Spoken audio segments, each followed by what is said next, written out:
قال اللہ سبحانہ وتعالی فی القرآن المجید فی القرآن الحمید انما المؤمنون اخوہ۔ معزز حاضرین کرام،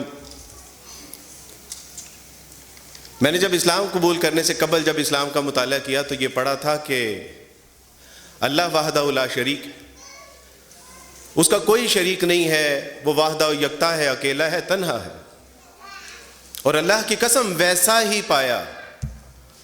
میں نے پڑھا کہ محمد صلی اللہ علیہ وسلم the last and final messenger of Lord، لَقَدْ كَانَ لَكُمْ فِي رَسُولِ اللَّهِ أُسْوَةٌ حَسَنَةٌ، وہ مکمل ضابطہ حیات بنا کر بھیجے گئے ہیں انسانیت کے لیے۔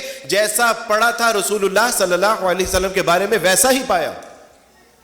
میں نے پڑھا کہ قرآن اللہ کی وہ واحد کتاب ہے کہ جس کو کوئی بدل نہیں سکتا، لیکن اس کے اندر یہ طاقت ہے کہ وہ کئی لوگوں کو بدل دینے کے اوپر قادر ہے، اور جیسا اس کتاب کے بارے میں پڑھا تھا ویسے ہی پایا۔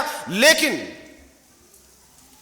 میں اپنی اس مختصر اسلام قبول کرنے کی زندگی کے بعد جو ایک منظر دیکھنے کا منتظر ہوں وہ یہ ہے کہ انما المؤمنون اخوہ، کہ مسلمان آپس میں بھائی بھائی ہیں۔ اللہ سبحانہ و تعالیٰ سے زندہ قرآن واعتصموا بحبل اللہ جميعا ولا تفرقوا، کہ دیکھو آپس میں بھائی بھائی بن کے رہنا، تفرقے میں نہ بٹنا، اور قرآن کی رسی کو اپنے مضبوطی سے تھام لو اس کو، اور دیکھو تم تمام ایمان والے بھائی بھائی ہو۔ انما المؤمنون اخوہ۔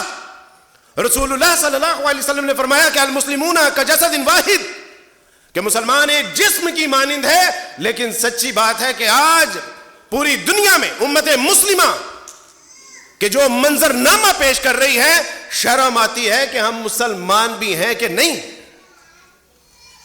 ہم مسلمان وہ مسلمان تھے کہ جنہوں نے اللہ سبحانہ و تعالیٰ کی توفیق سے تاریخ میں یہ ثابت کیا تھا کہ ہاں مسلمان کا بھائی ہے۔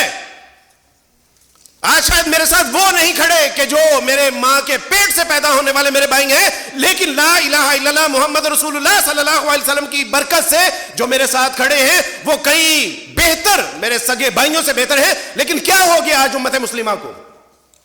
آج امت مسلمہ ایک حصہ ہمارا گاجر اور مولی کی طرح کاٹا جا رہا ہے، لیکن کوئی تقریر کرنے کے لیے تیار نہیں ہے، کوئی تحریر کرنے کے لیے تیار نہیں ہے۔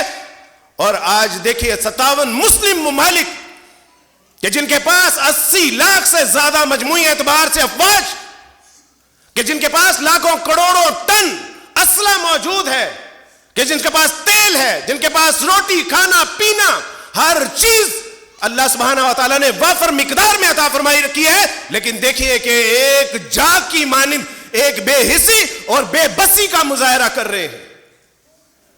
میرے دوستو، بھائی بزرگوں، آپ نیو مسلم کے لیے کچھ نہ کیجیے، لیکن اس وقت جو فلسطین اور غزہ کے اندر میرے بہن بھائیوں کو گاجر اور مولی کی طرح کاٹا جا رہا ہے، اللہ کے لیے ان کے لیے اتحاد اور اتفاق پیدا کرنے کی ضرورت ہے۔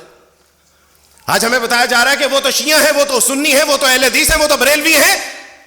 نہیں میرے دوستو، بھائی بزرگوں، ہم مسلمان ہیں، اور مسلمان ایک جسم کی مانند ہے، اور جسم کے کسی بھی حصے میں اس کو تکلیف پہنچتی ہے تو سارے جسم میں وہ تکلیف محسوس کی جاتی ہے۔ آج ہم کیا ہو گیا ہے؟ وہ غریب بچے، وہ غریب مائیں، وہ مظلوم، وہ بے بس اور بے کس لوگ پکار رہے ہیں کہ آئیں امت مسلمہ، اے امت مسلمہ کہاں ہے؟ ایک بچی نے کہا تھا کہ ہمارے جنازے پڑھنے کی ضرورت نہیں ہے، ہم زندہ ہیں، ہاں جنازہ پڑھنا ہے تو امت مسلمہ کا پڑھو جو مر چکی۔ اور وہ پکار کے صدا دے رہے ہیں، ندا دے رہے ہیں میرے دوستو، بھائیو بزرگوں، اور ہم فرقہ واریت کا شکار ہوئے پڑے۔ اس وقت ضرورت ہے کہ بتانے رنگ و بو کو توڑ کر ملت میں گم ہو جا، نہ تو رانی رہے باقی، نہ ایرانی نہ افغانی، میان شاخ سارا صحبت مرغ چمن کب تک، تیرے بازو میں ہے پرواز شاہین کوہستانی، یقین افراد کا سرمایہ تعمیر ملت ہے، یہ وہ قوت ہے جو صورت کرے تقدیر ملت ہے۔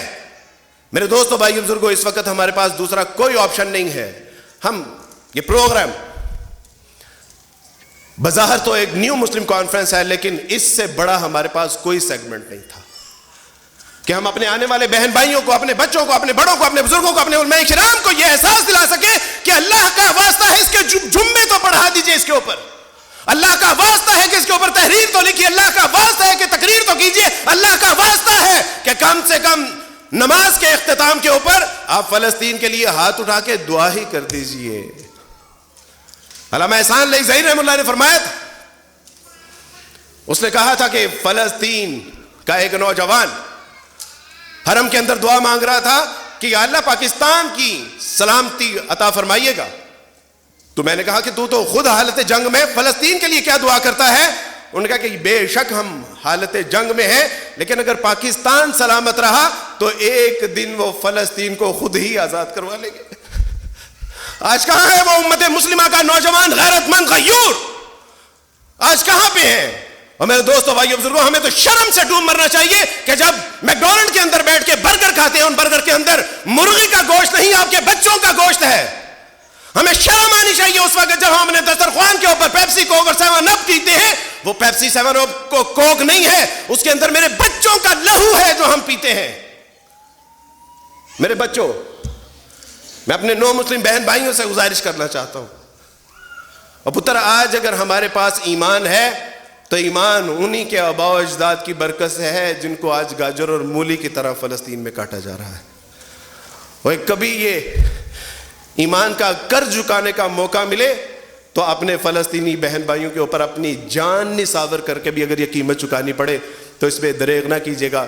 اللہ سبحانہ تعالیٰ سے دعا ہے کہ اللہ سبحانہ تعالیٰ ہمیں اچھا سچا پکا مسلمان بن کے اتحاد اور اتفاق اور امت مسلمہ کا جو جسد واحد کا جو ایک تصور ہے، اللہ سبحانہ تعالیٰ اس کو محسوس کرتے ہوئے اس پہ عمل کرنے کی توفیق عطا فرمائے.